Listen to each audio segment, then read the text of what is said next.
Hi friends, welcome to Bala's kitchen. இன்றைக்கி என்ன செய்ய போகிறோன்னா, சப்பாத்திக்கு ஒரு அருமையான சைடிஷ் தாங்க இன்றைக்கி செய்ய போகிறோம்.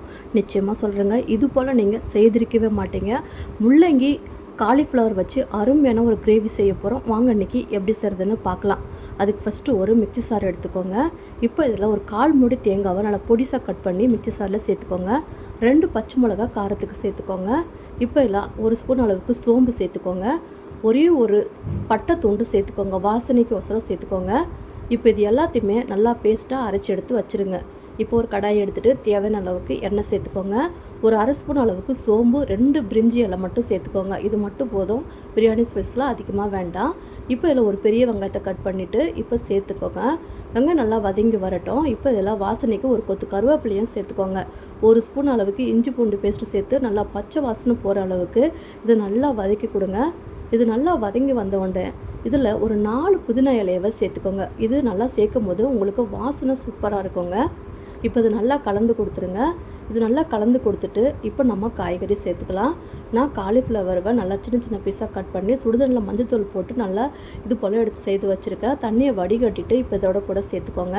ஒரு முள்ளங்கியை நல்லா தோல் சீவிட்டு இந்த மாதிரி சின்ன சின்ன பீஸாக கட் பண்ணி வச்சுருக்கேன், அதையுமே சேர்த்துக்கோங்க. சேர்த்துட்டு காய்க்கு தேவையான அளவுக்கு உப்பு சேர்த்து இது நல்லா வதக்கி கொடுங்க. இது நல்லா வதங்கி வரட்டும்.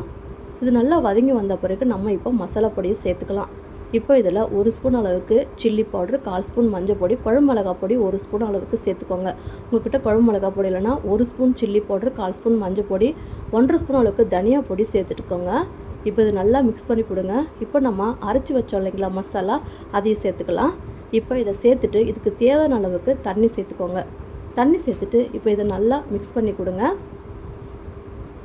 இப்போ பார்த்திங்கன்னா நல்லா கலந்து கொடுத்தாச்சு.